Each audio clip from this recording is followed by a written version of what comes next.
Good morning, everyone, and welcome to Spotlight on Suppliers by Dropee. I'm Zoe, and this is HQ, and we'll be your hosts from Dropee for today. Today, we're joined by Phai Leng from Bake with Yen. Thank you for being here with us today, Phai Leng. It's a pleasure to have you here. So, could you please start off by introducing yourself, your role, and the business that you're in? Okay. Thanks for having me. My name is Phai Leng. I am currently heading retail operation and e-commerce in Bake with Yen. Our company name is actually BWY Holdings, but it's better known as Bake with Yen. We are a baking ingredient chain with currently 85 outlets nationwide. Bake with Yen was founded by Madam Yen back in 1987. And actually, we started with only 2 stores at Taman Tun Wet Market.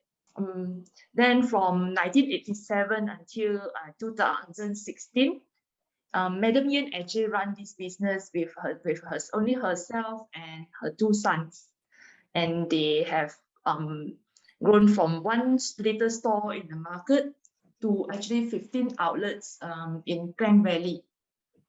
Then back in 2017, I think Credo came in and actually invested in Bake with Yen and formed BWY company.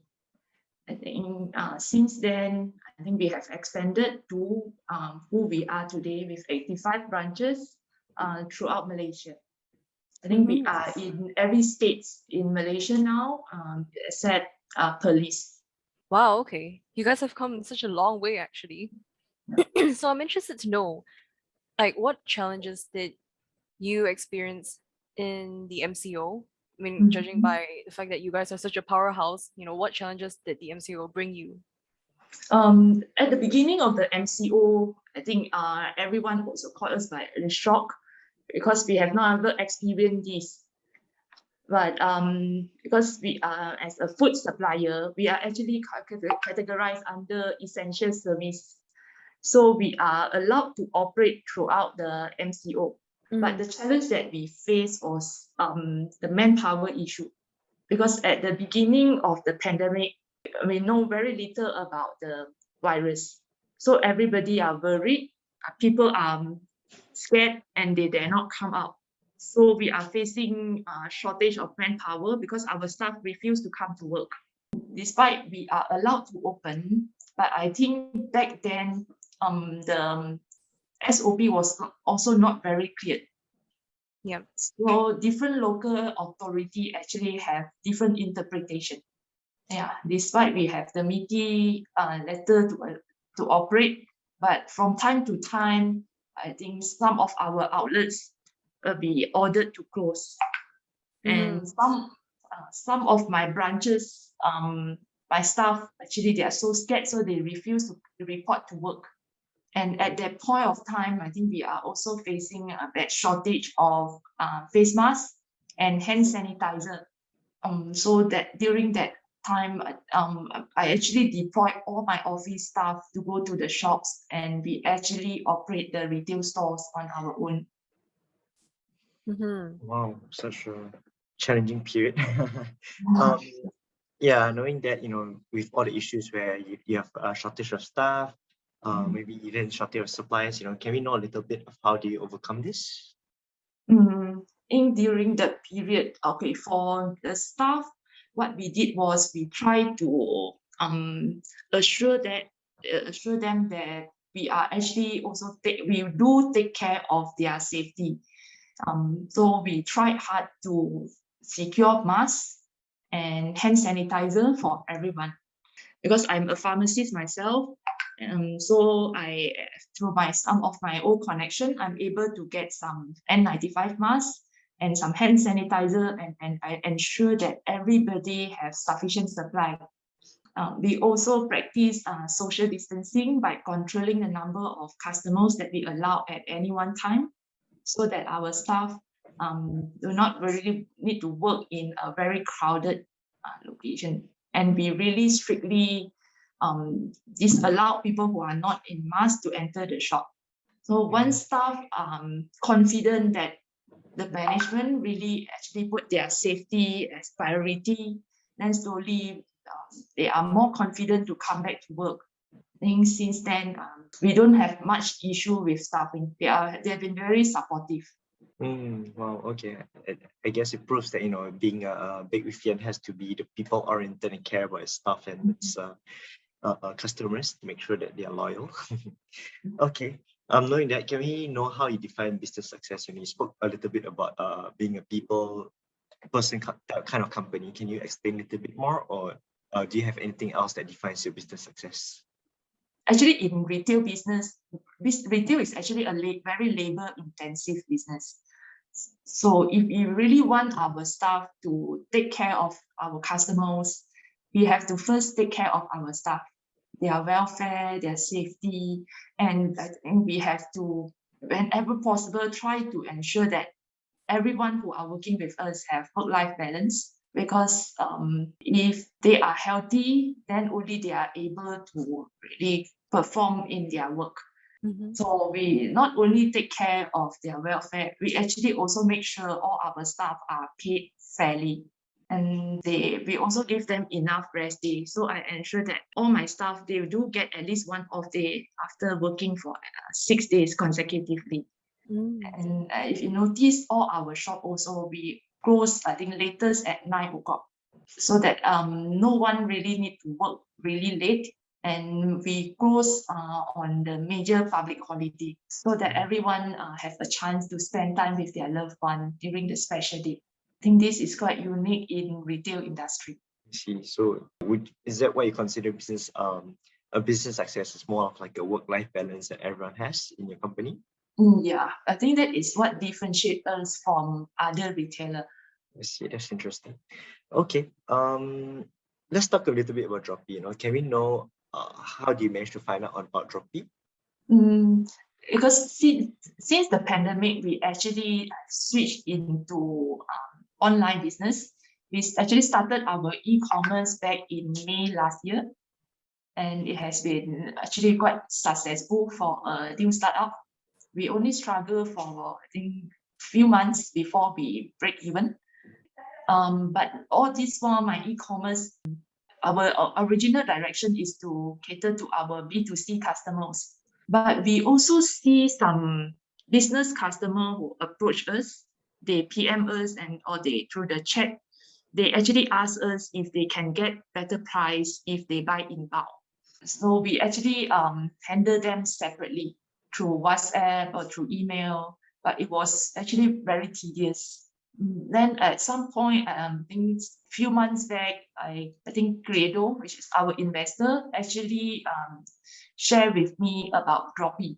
So I think Zihan did a presentation to us, and immediately I found this is what I have been looking for. An e-commerce platform that can actually handle the B2B customers. And it's quite flexible because I can decide the price, I can upload the products as I wish. And I find the platform very flexible, and there are many features that actually I would say they are also available in other platforms, but I think Dropee's one is more user-friendly, and they are part of the package, which I don't have to pay separately. The one that I like most is the customer registration. Dropee actually will handle the customer registration part. That part actually has saved us a lot of time, so we don't have to spend time really checking our customers' background. Oh, okay. Thank you for your kind words and all your support. I think on behalf of Dropee, I would like to thank Creator as well for recommending you to us. Okay, can we know a little bit about your favorite part of Dropee? What are the features that you like?